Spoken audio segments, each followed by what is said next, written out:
Morning po Ma'am Catherine Espiritoso. Ito na po yung full setup at kung paano po natin isi-set up yung sewing machine natin Ma'am. So ito po yung kasama niyang transformer. Itong transformer po natin Ma'am. Isasaksak yung ating wire ng ating sewing machine po Ma'am.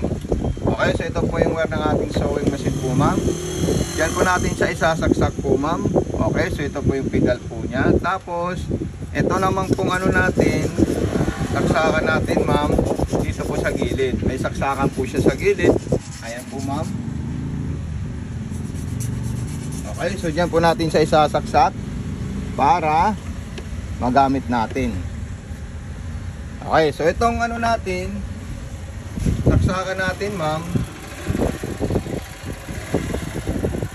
Itong saksakan natin na ano, wire ng transformer natin, doon po natin isasaksak sa outlet. Huwag po natin siya irerekta Ma'am.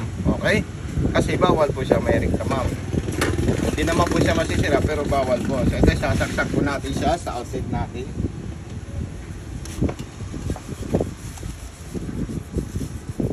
Yan. Okay. So yan, nagkaroon na po siya Ma'am ng ilaw Ma'am. Kaya pwede na po natin siya gamitin. Ayan. Okay? So ito po yung pedal niya at gagamitin po natin siya. Napaka high speed na po siya Ma'am.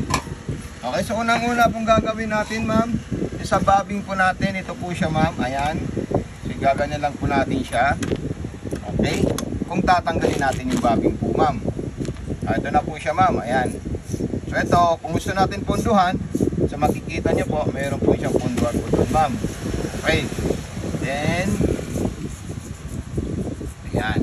Tapos kukuha po tayo ng sinulid para punduhan natin yung bobbing natin Ma'am. Madali lang po yung punduhan Ma'am.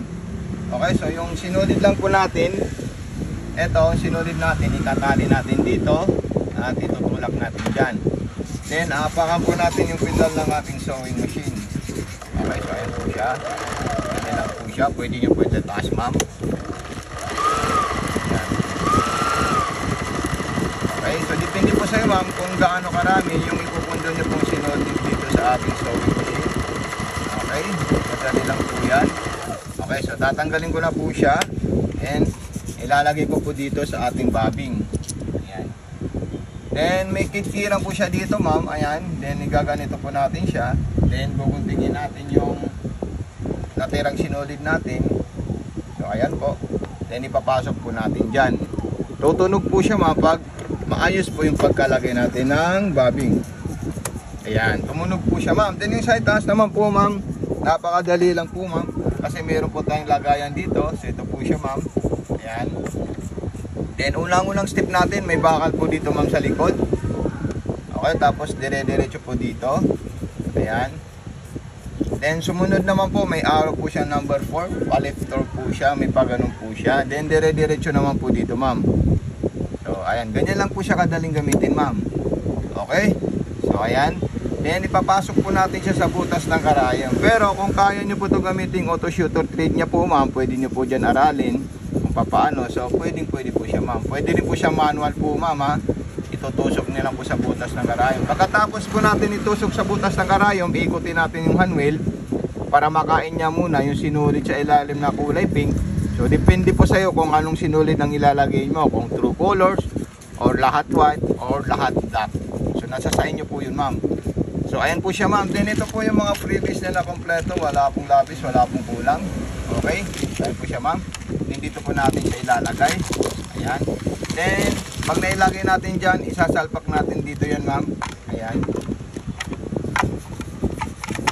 Ayan. So ayan po siya Ma'am. Okay, nakalak na po yan. So pagtatanggalin, gaganin lang po siya. Ang gagawin ko na lang, tanggalin ko na lang yung plastic para mas marami po siyang matingnan. Okay, so ayan. So sarado natin yan at ilalagay natin ito at kukuha po tayo ng tela para matesting natin sa mga iba't ibang klaseng tela po Ma'am. Ayan. So ito na po yung tela natin Ma'am. Maong, pagpila, kahit anong klaseng tela po Ma'am.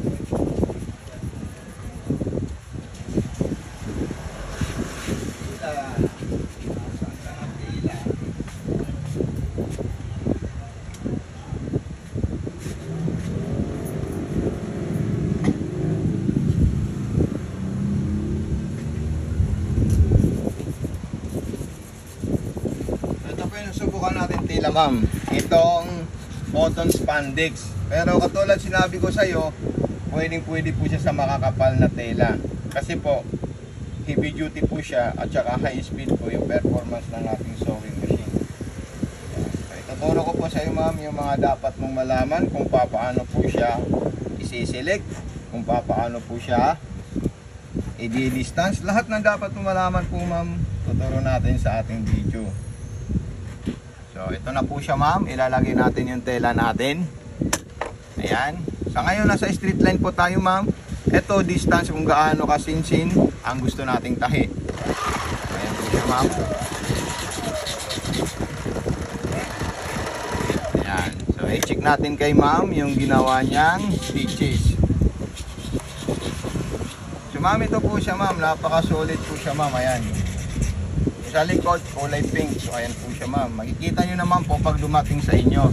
Then sunod naman po natin ma'am yung zigzag. Ayan. Zigzag. Ikutin natin itong handwheel dito na bilog. Ayan po siya ma'am. Ayan. So ang zigzag na lalabas po dyan malalaki kasi malalaki pong zigzag ginawa natin, number 6. So pwede natin ilagay sa number 5 at pwede natin i-adjust yung distance. Ito po ma'am, spacing po ito ma'am, huwag niyo po ito kalimutan, distance. Kung gusto niyo masisin, dito naman po sa kaliwat kanan na needle position, dito naman po reverse. Okay, so dito tension, pag nagbubuhol po yung tahi natin sa ilalim, so pwede niyo po i-adjust dito ma'am. Ayan, pwede niyo po ilagay sa number 5, number 6 at number 4. So yung nakalagay po dito, temporary po niya is number 3. So ibig sabihin po niya, yan po yung normal design ng ating sewing machine. Okay, so yung mga iba't ibang klaseng design ng ating sewing machine, katulad ng pang-aging, pang-garterize. Ayan. Okay, so napaka perfect po siya ma'am at napakaganda po ang takbo ng ating sewing machine. High speed po siya ma'am. Okay, so ibalik natin sa ating straight line. Ayan, tapos ilagay natin ito sa number 3, number 4, number 2 at number 1. Ayan. So ito na po siya ma'am. Napaka solid po siya at napaka perfect. So ayan po. Maraming salamat po sa iyo ma'am. God bless po ma'am and more power po ma'am. Solid na solid po siya ma'am. Ayan. Okay, so thank you so much po ma'am and God bless.